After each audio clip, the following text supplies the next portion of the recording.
Si vous êtes toujours en quête d'expériences et de témoignages sur le paranormal, le web regorge d'histoires à vous glacer le sang. Mais sont-elles réelles, ou de simples légendes urbaines? Quoi qu'il en soit, et qu'il s'agisse d'Halloween ou non, nous aimons laisser notre imagination errer dans les endroits sombres et effrayants. Je crois qu'il est même plutôt sain d'avoir quelques peurs et de les affronter. Laissez-moi vous présenter 11 histoires terrifiantes réelles ou non. La gardienne en danger. Pour l'aider à payer ses études universitaires, une jeune fille se retrouva quelquefois dans le rôle de gardienne et se vit confier la garde de la maison d'un voisin, un médecin respectable et digne de confiance, qui bien évidemment la rémunérait convenablement pour services rendus. Ce soir-là, le médecin avait demandé à ce que la gardienne se présente à la maison pour 19 heures. Peu de temps après son arrivée dans la maison de son voisin, la jeune étudiante reçut un appel téléphonique. Un homme à la voix rauque lui dit que si elle ne quittait pas la maison immédiatement, il mettrait fin à sa vie. Terrifiée, l'étudiante raccrocha le téléphone, puis fixa l'afficheur avec appréhension. Évidemment, le numéro était masqué. 30 minutes plus tard, le téléphone sonna à nouveau. « Si tu ne sors pas bientôt de la maison, je te tuerai », déclara le même homme au bout du fil. Prise de terreur, la jeune fille raccrocha précipitamment et appela la police pour signaler cet appel plutôt inquiétant. Le policier lui recommanda de garder l'homme en ligne pendant environ 1 minute afin que l'on puisse tracer l'appel, si cela se reproduisait. Un peu plus tard, le téléphone sonna à nouveau, le même homme se tenait au bout du fil. Malgré sa terreur, la gardienne réussit à le garder en ligne pendant près d'1 minute. Il lui répétait ses menaces en boucle, lui demandant de quitter la maison sur le champ, sinon il la tuerait. Dans l'urgence, la police rappela sans délai pour ordonner à l'étudiante de sortir de la maison le plus rapidement possible, et pour cause, l'appel provenait de la 2e ligne de la maison qui était située au 2e étage. L'assassin se trouvait donc dans la maison. Le vieil homme et la tarte aux pommes. Par un beau soir d'Halloween dans le New Jersey, un homme assez âgé, et qui vivait seul avec sa femme fut découvert mort dans sa cuisine. Antipathique, acariâtre et méchant, il avait la réputation de ne pas aimer les enfants et avait une grande aversion pour eux. Le matin du 31 octobre, pris d'un éclair de génie et de méchanceté, l'homme avait minutieusement inséré des lames de rasoir dans des pommes qu'il prévoyait distribuer aux enfants plus tard dans la soirée. Sa femme, fermement opposée aux actes criminels de son mari grincheux, décida d'interrompre le massacre planifié. Elle lui prépara sa tarte préférée, une bonne tarte aux pommes, et l'invita à savourer une généreuse part en dessert, juste avant l'arrivée des enfants sonnant à leur porte. L'homme, qui avalait sa nourriture avec voracité et comme s'il n'avait jamais mangé de sa vie, demanda à sa femme juste avant d'engloutir une bouchée, « Mais où as-tu trouvé les pommes pour faire cette tarte ?» Sa femme lui répondit qu'elle avait pris toutes les pommes qu'il avait préparées ce matin-là. C'est en avalant une dernière bouchée qu'il réalisa un peu trop tard, qu'il venait de se trancher la gorge de l'intérieur avec ces fameuses pommes. Un dessert plutôt indigeste, vous en conviendrez. La voisine. C'est un jeune homme qui habitait dans un immeuble du centre-ville. Une nuit, quelqu'un frappa à sa porte. Il se leva pour aller ouvrir. Une femme se trouvait devant lui. Cette dernière lui affirma qu'elle vivait dans le même immeuble et lui demanda timidement si elle pouvait passer la nuit chez lui, car son conjoint la battait et elle s'était enfuie précipitamment du domicile conjugal. Elle le rassura en mentionnant qu'elle avait appelé sa famille et qu'elle viendrait la chercher dès le lendemain matin. Compatissant, le jeune homme lui offrit donc une couverture et lui suggéra de passer la nuit sur le divan dans le salon. Au réveil, le jeune homme se rendit dans le salon et constata que la couverture était pliée et bien rangée sur le coin du sofa. La jeune femme semblait avoir quitté les lieux. Le jeune homme se prépara et partit donc travailler. Le soir suivant, on frappa à nouveau à sa porte. Il s'agissait encore une fois de la même femme, mais cette fois son visage portait des marques de violence. Elle lui demanda à nouveau l'hospitalité. Incapable de refuser, le jeune homme lui proposa de dormir au même endroit que la nuit précédente. Il lui demanda également si elle avait été battue, mais la femme refusa de répondre. Au petit matin, même manège, elle n'était plus là. Cette situation se répéta tout au long de la semaine. Inquiet et intrigué, le jeune homme décida de se rendre au poste de police pour expliquer la situation. Un agent lui montra alors une photo sur laquelle il reconnut la femme. La police lui apprit alors que cette femme avait été battue à mort par son conjoint et son corps avait été retrouvé dans son appartement quelque temps auparavant. La Dame Blanche. Il existe plusieurs versions de cette histoire. Il s'agit certainement d'une des légendes ou pas des plus connues. Selon les nombreux et divers témoignages, elle aurait été vue aussi bien en Europe qu'en Amérique. Voici l'un des nombreux récits la mettant en quelque sorte en scène. Toujours à la frontière du mythe, de la légende ou de la réalité, cette histoire nous est prétendument racontée par un médecin. Une personne qui a priori est plutôt réaliste, de bonne foi et les pieds sur terre. Le témoignage date de 1977. Après une longue et harassante journée de travail, un médecin rentre chez lui en début de soirée alors qu'une pluie battante s'abat sur toute la région. Sur le bord de la route, il aperçoit une jeune femme vêtue de blanc. Par compassion et pour se rendre utile et aimable, il décide de s'arrêter et lui offre de la raccompagner chez elle. Elle accepte et après lui avoir donné son adresse, elle ne dit plus un mot tout le reste du trajet. Elle reste silencieuse jusqu'à ce qu'il traverse le pont du Furet.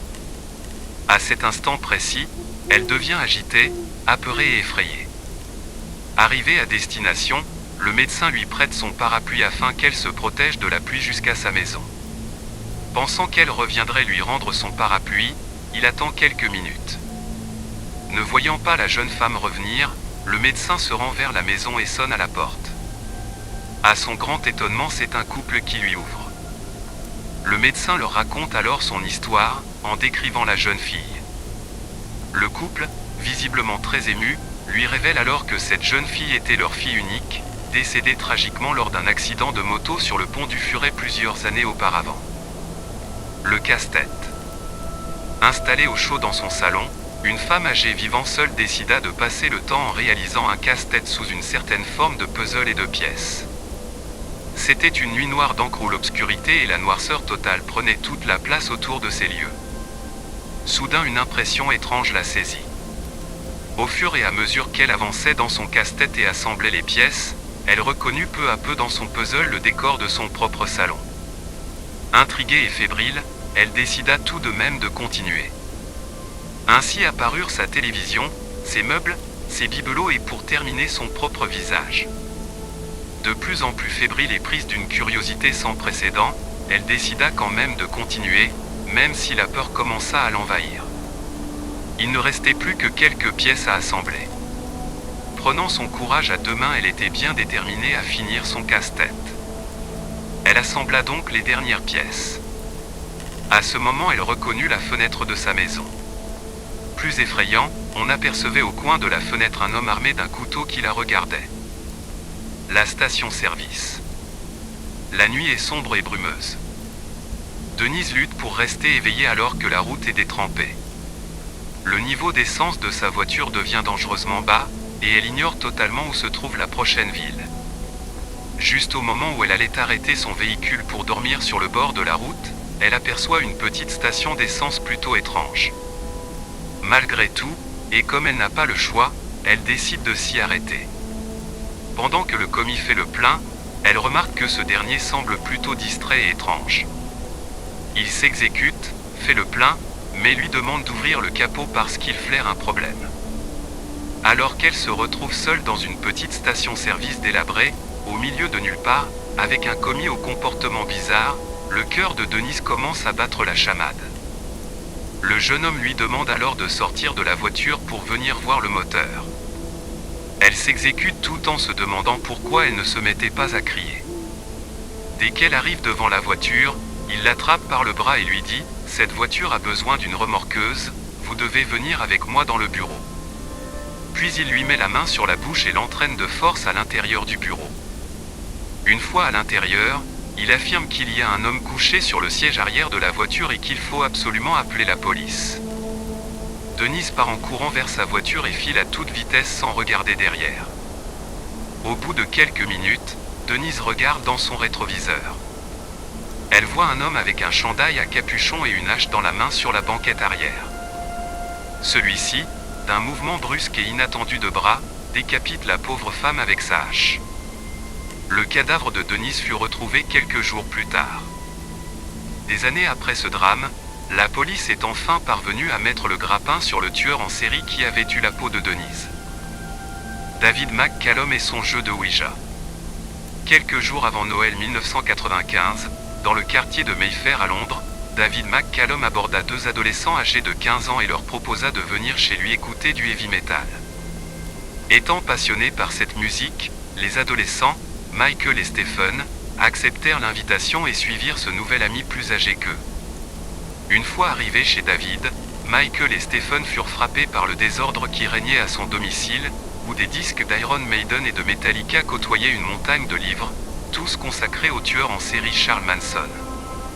Au centre de la pièce trônait un autel drapé de noir, avec des cierges allumés à chaque extrémité. D'un ton paisible, McCallum expliqua à ses invités qui semblaient perplexes, « Cet autel est dédié à Satan. Mon ami Dennis et moi-même vouons un véritable culte au diable. Nous utilisons le Ouija pour entrer en communication avec les morts. » Tout fier, il montra du doigt le plateau de jeu posé au pied de l'autel et proposa une partie de Ouija. Intrigués, Michael et Stephen acceptèrent. Une fois Dennis arrivé, les quatre jeunes gens s'installèrent autour du plateau de Ouija, assis par terre. Suivant la tradition du jeu, chacun déposa une main sur le triangle mobile au centre de la planche. Presque instantanément, la voix soudainement très rauque de McCallum rompit le silence. « Satan, si tu es parmi nous, donne-nous tes ordres. Dis-nous ce que tu désires. » McCallum se leva brusquement, saisit violemment le jeune Michael, le projeta sur le lit et l'immobilisa. Armé d'un couteau de combat, il poignarda sauvagement sa victime. À de nombreuses reprises, la longue lame effilée s'abat sur le corps du pauvre jeune homme.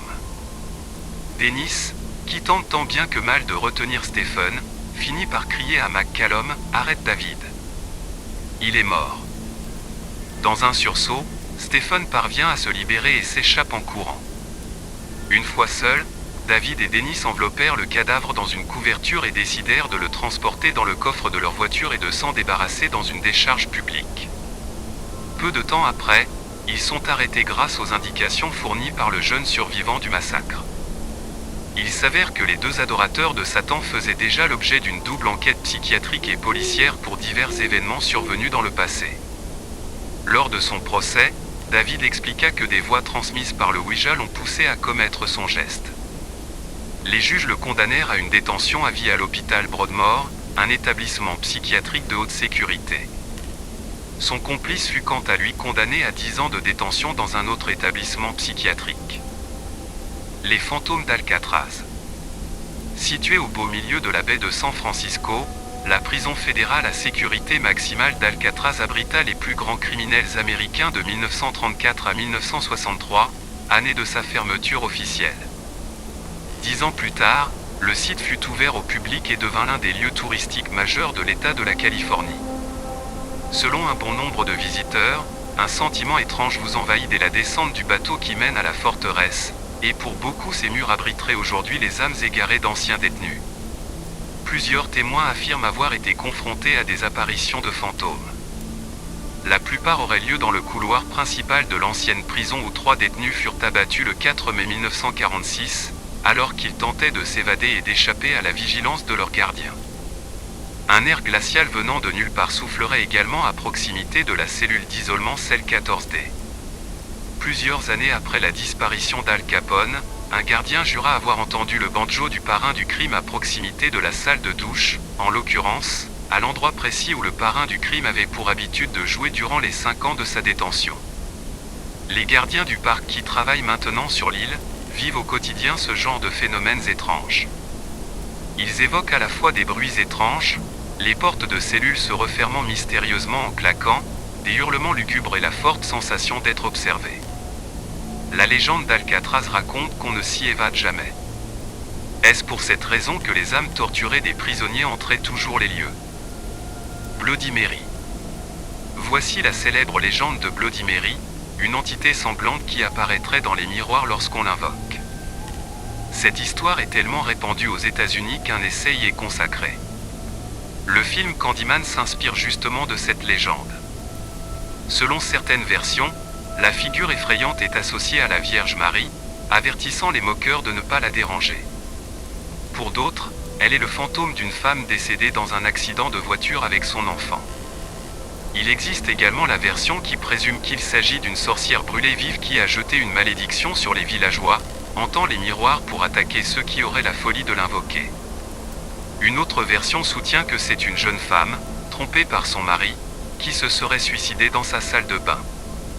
Le miroir aurait alors aspiré son esprit et elle viendrait prévenir celles qui seront victimes d'infidélité.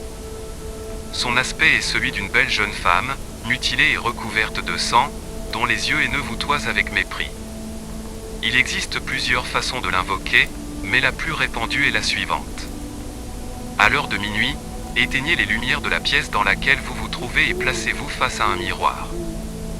Disposez 2 cierges de chaque côté du miroir. Pendant que vous tournez lentement sur vous-même, fixez votre reflet dans la glace à chaque passage, répétez le nom de Bloody Mary 13 fois. Commencez par murmurer son nom, puis augmentez progressivement le volume de votre voix jusqu'à le crier. Si à la 13e répétition, vous criez Bloody Mary j'ai tué ton enfant, cela pourrait déclencher la colère de l'esprit et provoquer une attaque immédiate. En remplaçant le nom de Bloody Mary par El Mary, vous pourriez voir apparaître Satan dans le miroir. Plusieurs personnes ont cherché à mettre fin à cette légende en tentant l'invocation. Une jeune femme, le lendemain de son expérience, était tellement perturbée qu'on ne sut jamais ce qui s'était réellement passé. Une autre personne s'est malheureusement blessée à la hanche en sortant de sa salle de bain après avoir crié « Je ne crois pas en toi, Bloody Mary ». Et une dernière personne a osé tenter l'expérience après avoir averti la police et ses proches. Le lendemain, on la retrouva poignardée dans sa salle de bain. La légende du loup-garou. Les loups-garous sont peut-être les créatures qui ont le plus intrigué au cours des siècles, principalement en Europe. Selon la légende, lors des nuits de pleine lune, un homme atteint de cette malédiction se métamorphoserait en un immense loup doté de sens surdéveloppés, et posséderait soudainement les caractéristiques de cet animal fort et redoutable. Dans cet état, il attaquerait ses victimes causant parfois de nombreux décès en une seule nuit. Les gens qui voient les loups-garous comme des créatures diaboliques les pourchassent en utilisant de l'eau bénite et des balles en argent, des éléments qui les repousseraient et pourraient les tuer, tuant par la même occasion la personne atteinte de cette malédiction.